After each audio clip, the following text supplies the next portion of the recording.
મેં 2 પ્રોજેક્ટ માટે EC ની એપ્લિકેશન કરી હતી અને મારા બંને પ્રોજેક્ટ એ કેટેગરી બી માં ફોલ થતા હતા. તો પછી એક પ્રોજેક્ટ માટે EIA રિપોર્ટની જરૂર છે અને બીજા માટે નથી, આવું કેમ?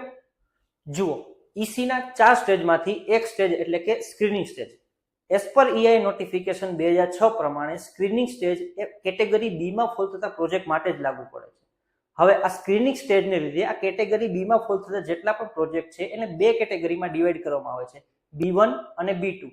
હવે ક્યારે B1 અને ક્યારે B2? તો જ્યારે પ્રોજેક્ટ ઓનર EC માટે ફોર્મ 1 સબમિટ કરશે ત્યારે SEAC એટલે કે state level expert appraisal committee દ્વારા આ ફોર્મ રિવ્યુ થશે.